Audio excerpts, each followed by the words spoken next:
Bíblia, louvamos mais depois, em Atos capítulo 1, é a nossa lição de hoje.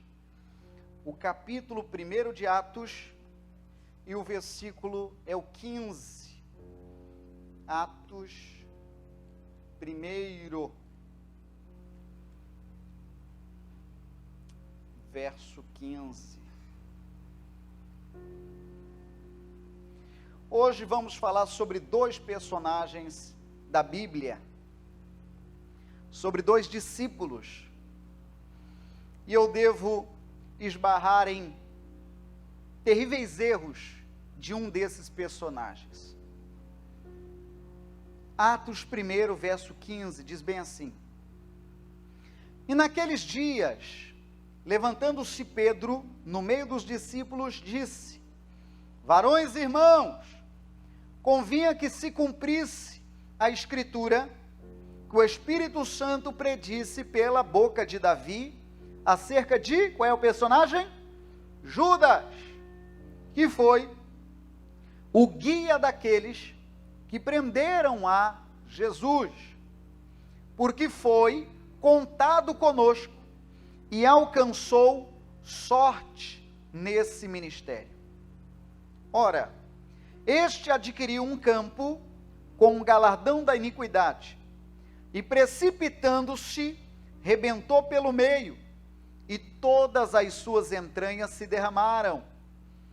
E foi notório a todos os que habitavam em Jerusalém, de maneira que na sua própria língua, esse campo se chama Aceldama, isto é, campo de sangue. Porque no livro dos Salmos está escrito: fique deserta a sua habitação, e não haja quem nela habite, e tome outro seu bispado. Para que um instante, eu poderia, sem exagero hoje, mostrar vários textos da Bíblia para você, talvez querendo te impressionar, talvez querendo aqui deixar o culto até mais longo, mas a gente vai ficando mais madurinho na fé e vai deixando de lado essas vaidades. Hoje talvez seja um dia que nós vamos ler pouco e vamos aprender muito. Sobre Judas, não é muito novo para nós a história desse homem. Esse homem, ele alcançou a sorte, como a Bíblia diz, de estar no meio dos 12. Então ele foi um homem privilegiado. Pense você, ele era um dos 12 que caminhavam lado a lado com Jesus. Hoje eu vou lhe mostrar alguns erros cruéis, terríveis erros deste homem chamado Judas. Você vê que a coisa foi tão impregnada, de que hoje raríssimo, um pai batizar seu filho por nome Judas. Porque o Judas já ficou impregnado. Quando falamos em Judas, o que você lembra? Traição, não é verdade? Judas carimbou em sua certidão de nascimento, traição, traidor. Então, algumas coisas que eu considero muito erradas na oportunidade, ou na vida, ou na postura deste homem chamado Judas. Primeiro, que ele foi cotado entre os 12, irmão. A Bíblia diz que ele alcançou sorte neste ministério. Ou seja, ele foi honrado a ponto de ser um dos 12. Caminhou ao lado de Jesus cerca de 3 anos, irmãos. Acompanhou a rotina de Cristo, do deitar ao andar, ao profetizar, ao abençoar, ao batizar, ao ministrar, ao libertar. Acompanhou a rotina de Cristo. Mas ao que me parece, primeiro erro dele, oportunidade perdida.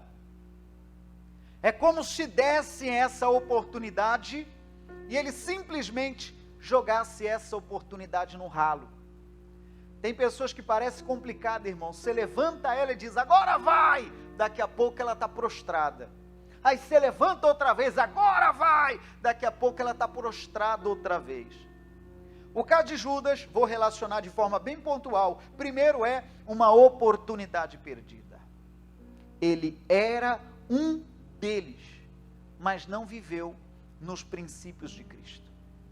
Ele era um deles, ou deveria ser um deles, mas a atitude dele ainda era velha, era o velho Judas que ainda reinava em suas atitudes.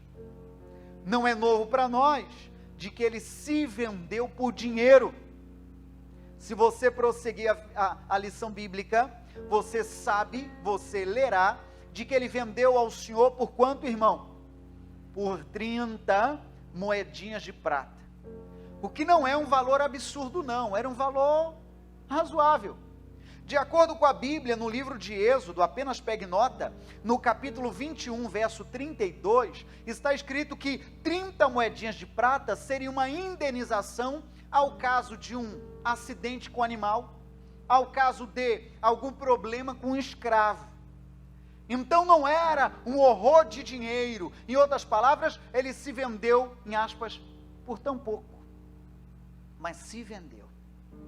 Aí você pode percorrer ao longo da Bíblia, inclusive eu citei hoje na oração do meio-dia, de que há casos na Bíblia de pessoas que se venderam também, irmão. Você deve lembrar do caso de Esaú. Ele vendeu o direito dele de primogênito, o direito dele de abençoado, pelo que, irmão? Por um prato de comida, por um prato, uma sopa de lentilhas. E há vários outros casos. E Judas se vendeu por 30 moedinhas de prata. Mas na verdade, certamente, ele tinha alguma ambição por trás disso. Mais uma lição ainda a respeito de Judas. Talvez ele pensou que seria insubstituível. Mas você veja pela Bíblia, no verso 20, que a coisa é bem diferente. Está dito no final do 20, leia comigo por favor, o que diz no final do 20? Tome outro, leia, o seu bispado. Tem uma outra tradução que fala assim, tome outro o seu lugar. Mais uma lição para nós, já que hoje é o culto da família, aprenda isso aqui na prática. Ninguém é insubstituível. Não venha você se achar o último biscoito do pacote, pura conversa. Não venha você agora também gastar todas as tuas energias, até a última gota, apenas no que é pão, apenas no trabalho. Porque acredite você, eu não quero que você saia do templo hoje com uma visão pessimista da vida e desanimado, não é essa a minha intenção. Mas na empresa, facilmente, se for vontade da diretoria, você pode ser substituído. E a moda do momento é culpar o Covid. Não precisa nem dar muita conversa. Ah, mas por quê? Ah, sabe o que é? Porque o Covid diminuiu a renda, e o movimento diminuiu, e olha, estamos até triste, mas precisamos cortar você. Aí você, tá bom. O que tem a falar?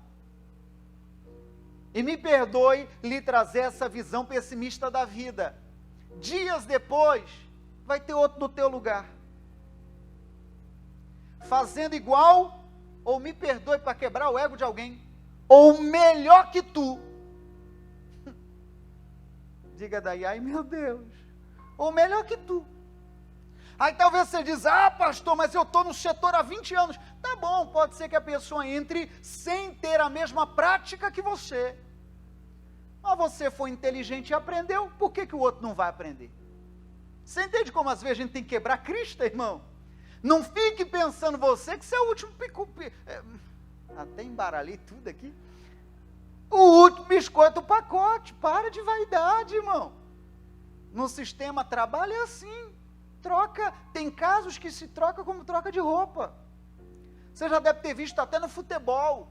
O jogador um dia marca gol, a plateia vai a delírio, a arquibancada até treme, e todo mundo, até fazem faixas, corta o cabelo igual. Agora deixa o cabra começar a jogar mal. Deixa o cabra ficar vários jogos sem marcar gol. A mesma plateia grita de lá, tira o 10! Ele é perneta! A natureza cuida! É ou não é? E se o time vai mal, aí nem te conta. Aí o tiro vai para onde? Para o treinador, para o técnico, alguém aqui falou. Você já deve ter visto o caso de treinador dormir no amanhecer. Ou seja, vamos ser claros, ninguém é insubstituível. Para com essa vaidade, viu, irmão? Para com essa vaidade. Pastor, onde quer chegar com essa mensagem? Eu digo outra vez, o Judas, ele recebeu o mérito de ser um dos 12. Mas talvez isso mexeu tanto com ele, a ponto que ele perdeu, irmão, a ligação com o sagrado. A ponto dele pensar, puxa vida, se eu estou aqui ao lado de Cristo, ninguém me tira, ninguém me mexe, ninguém... Besteira, irmão. Sabe aquela pessoa que se garante? Sabe aquela pessoa que diz, eu sou guardado pelo gerente, pelo sei lá quem? Não tem gente assim? Você já viu? Já ou não já? É besteira, viu? Porque na hora do fogo, do circo pegar fogo, eu quero ver o cidadão pôr a mão para te defender.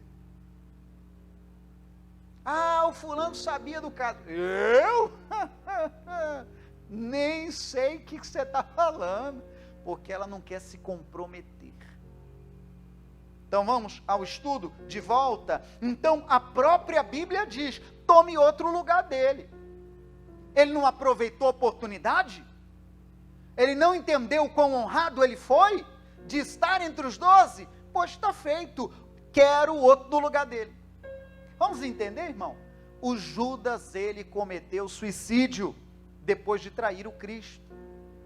Ele, arrependido, pegou as 30 moedas e quis devolvê-las, pensando que o devolver das moedas faria com que tudo estivesse de volta ao normal.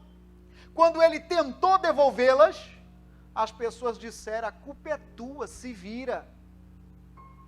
Se você traiu, se você entregou, se você não valorizou sua posição, se você não valorizou a oportunidade que você recebeu, a sorte grande que você teve, azar teu. O sangue está na tua mão, tem nada a ver com isso.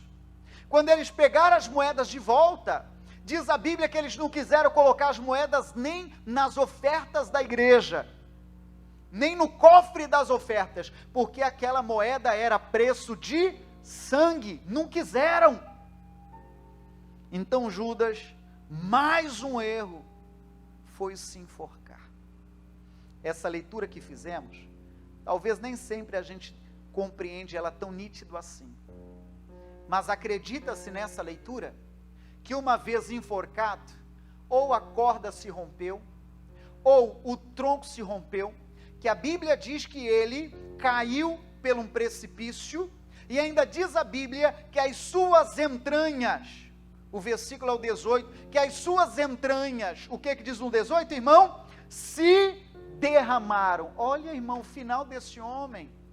Olha o final desse homem. Ele então, uma vez enforcado, ele uma vez cometendo um atentado contra sua própria vida, algo aconteceu que ele então caiu no precipício e as suas entranhas se derramaram. Que vergonhoso. Um homem que andou cerca de 3 anos ao lado do próprio Jesus. O que entendemos neste momento? Uma oportunidade perdida.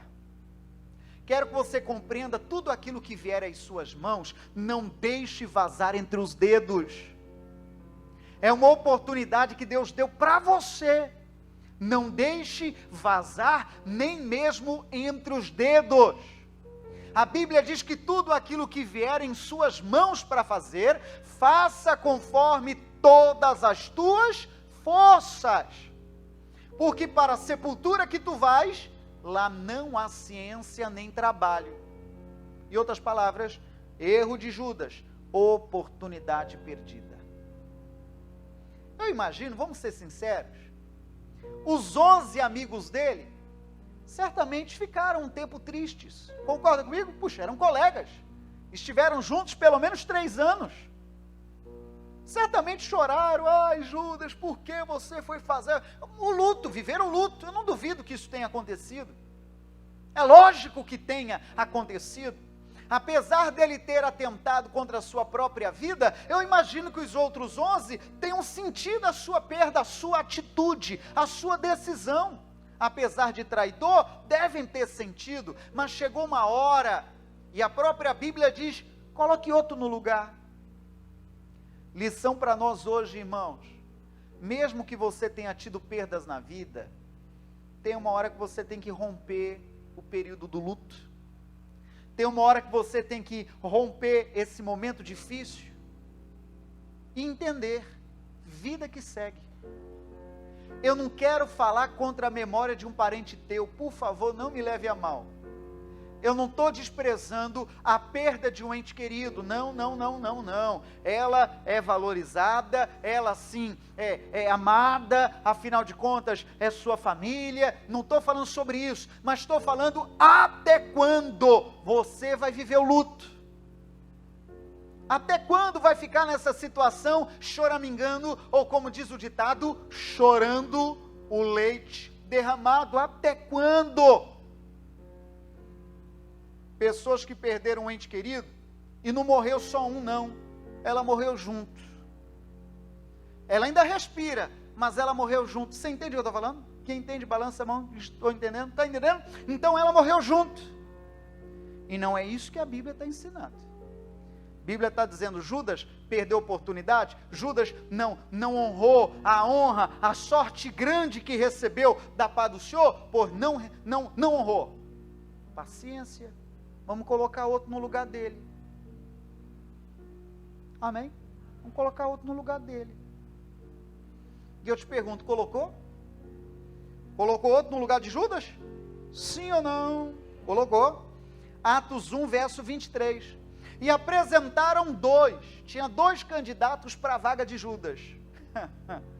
Certamente tinha mais, esses 2 foram os finalistas. José, chamado Barsabás, que tinha por sobrenome o Justo. E qual é o outro? Matias. Então esses 2 foram candidatos a substituto de Judas, que não aproveitou a honra de ter sido um deles. E orando, disseram, verso 24, Tu, Senhor, conhecedor do coração de todos, mostra qual destes 2 tens escolhido, para que tome parte nesse ministério e apostolado, de que Judas se desviou para ir para o seu próprio lugar. Verso 26. E, lançando-lhe sortes, caiu a sorte sobre Matias, e por voto comum, foi contado com os 11 apóstolos. Então teve um substituto, irmão. Então eu espero que você esteja entendendo isso, que a gente não perca as oportunidades que Deus nos dá.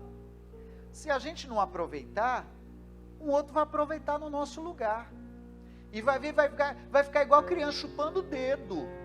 E Deus assinando embaixo ainda, eu te dou, mas você não aproveita. Você lembra de Esaú, já lhe falei, ele era o primogênito, ele era o direito de filho mais velho, e ele tinha, portanto, direito à bênção do pai. Ele não valorizou, e a bênção foi para quem? Foi para o irmão, para o Jacó.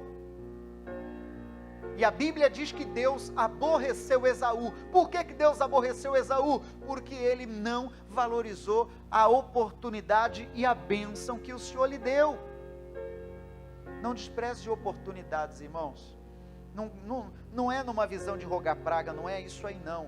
Mas tem oportunidade que pode ser que não volte. Tem certas oportunidades que podem ter sido só naquele instante. Que triste o Senhor lhe entregar uma oportunidade e você não segurá-la com todas as forças. E vai ver, quem sabe no dia em que chega a ida ao RH, por ocasião de demissão, está lá chorando, justo agora que eu ia dar meu melhor, mas é um fanfarrão. Justo agora que eu ia ser o funcionário do mês, merece ainda 2 palmadas. Por que não fez isso antes? Justo agora, para de conversa fiada. A oportunidade que lhe é entregue, Você não pode deixar vazar nem entre os dedos. Diga amém. Não deixe vazar nem entre os dedos. Judas deixou. Outro ocupou o lugar dele. Sem peso de alma. Pastor, tadinho do Judas. Não, irmão, é assim a vida. Se você não despertar, pode ser que alguém até menos experiente assuma o seu lugar. Por quê? Porque você não aproveitou a oportunidade. Brincadeira à parte, quem sabe você fica naquele medo, ai meu Deus, será que eu digo para a moça que eu gosto dela? Será? Ai, será? Ai, vai ver se fica nesse medo aí de pelo menos dizer que está gostando dela. Vem um outro até mais feio que tu, porém mais corajoso, que leva. Entendeu? Não, o outro até mais feio que tu, mas é mais corajoso. E chega lá no nós vai, nós foi, nós fomos, e está de mão dada os dois. Deu certo.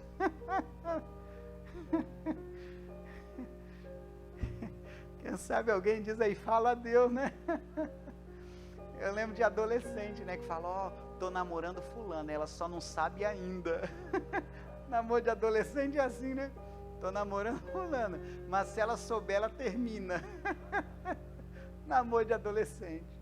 Então, tem que ter essa coragem, essa ousadia de pegar aquilo que chegou em suas mãos e falar, se Deus permitiu isso chegar na minha mão, não foi engano, não foi uma entrega do correio celestial enganada. Se Ele permitiu isso chegar na minha mão, Ele vai me dar habilidade para cuidar disso. Ele vai me dar, ou Ele está brincando com a gente? De entregar na nossa mão alguma coisa que a gente vai fazer feio, só para a gente poder ser um filho bastardo, ou alguém bastardo? Claro que não. Nosso missionário fala muito sobre isso. Quando Deus chama, Ele capacita, Ele dá as ferramentas. Judas errou em muitos pontos. Poderia fazer o culto todinho só falando, em aspas, mal de Judas. Só crucificando ele, né, irmão? É tão certo a coisa, de que é cultural no sábado de aleluia, você já deve ter ouvido falar, até nos dias de hoje, as pessoas, algumas, têm o hábito de amarrar um boneco, já ouviu falar dessa? Já ou não já? Amarra o boneco e a turma do bairro vem e malha o Judas. É assim ou não é? Dá-lhe o rei no bonequinho, dizendo, seu Judas, seu fanfarrão, e espanca o boneco até ficar na cordinha. Para você ver, ele falhou. Agora eu quero que você entenda, não é só a história, senão seria frustrante para mim você entender só a história. Eu quero que você entenda vida prática. Será que eu tenho valorizado as oportunidades que Deus me dá? Será que eu tenho aproveitado tudo aquilo que Ele faz chegar nas minhas mãos? Porque saiba você, tudo aquilo que vem às suas mãos, um dia você prestará contas a Deus. De tudo que vier às suas mãos, haverá um dia prestação de contas. Continuando a leitura, versículo então 25, para que este tome parte neste ministério. 26, e lançou-se-lhes sortes, e a sorte caiu sobre quem, irmão? Matias. Matias, em aspas, foi o sortudo, foi o vitorioso, e por voto comum foi contado com os 11 apóstolos. Imagina a alegria desse homem, irmão, dizer, puxa, eu fui escolhido nos 45 do segundo tempo, mas eu fui escolhido para ser alguém que vai estar do lado de Jesus, aprendendo as lições com Ele. Que coisa preciosa. Ainda ficou ali, não foi um prazo tão longo, mas estar entre os 12, porque o Cristo foi crucificado, como sabemos, mas depois Ele ressurgiu, e diz a Bíblia que ainda esteve 40 dias entre os seus discípulos, então Ele ainda aprendeu muito com Jesus, e aprendeu muito até com seus colegas. Que coisa linda. Palavra de Deus para nós. Fecha a Bíblia, olha adiante, eu vou novamente citar 3 pontos para você não se perder. Primeiro, oportunidade perdida. A oportunidade é lançada para todos, irmãos. A chuva cai sobre todos, todo mundo. Só que tem uns que abraçam as oportunidades e tem outros que não. Como que você explicaria, irmão? São colegas de classe, é a mesma escola, é o mesmo professor, é a mesma matéria, é o mesmo livro, é o mesmo caderno, é a mesma prova. Como que você responderia? Um é aluno nota 10 e o outro é uma vergonha e tira só 0. Como você explicaria isso? É a escola que é ruim? Boa noite. É a escola que não presta? Tem um professor. Então é a matéria. Então, a culpa é de quem? Gostei do... A culpa é do aluno. A Bíblia está aberta para todos nós, irmãos, é para todos nós. Tem que saber se a gente não está perdendo oportunidades. Essa é a lição número 1. Lição número 2, ninguém é insubstituível. Não fica nessa de trabalho e deixa as coisas de lado. Tem gente que negligencia o casamento, tem gente que negligencia a família, negligencia até o tempo de lazer, negligencia até o tempo de descanso, em nome de trabalho, até deitada a cabeça está pensando, trabalho, leva trabalho para dentro. Depois que inventaram o home office, toma até cuidado, viu, irmão? Negócio de home office aí é legal, é bacana, você está lá de pijama e está trabalhando, é legal, é mais cômodo, mas toma cuidado, porque com home office, você deve estar fazendo carga horária maior do que o costume. Toda hora você está lá, abrindo um e-mail, toda hora você está lá, fazendo alguma coisa, está lá o pão crescendo lá no forno e você ainda está lá no computador, daqui a pouco queima tudo. Você entende ou não? Toma cuidado, esse negócio de home office é perigoso. Talvez você esteja tão bitolado no negócio, que você esquece do resto. A empresa, não estou rogando praga para ninguém, pelo amor de Jesus, ela pode substituir. Facilmente, no estalar de dedos. Então temos que dar valor ao que realmente tem valor. Amém. Realmente tem valor. Casamento, dê mais valor. Teu culto, dê mais valor. Amém, gente? Teu culto, dê mais valor. Sua devoção a Deus, dê mais valor. Seus filhos, dê mais valor. Não deixa a vida criar eles, não. Você que tem a missão de criá-los e até repreendê-los. Você que tem essa missão. Palavra de Deus para nós, amém?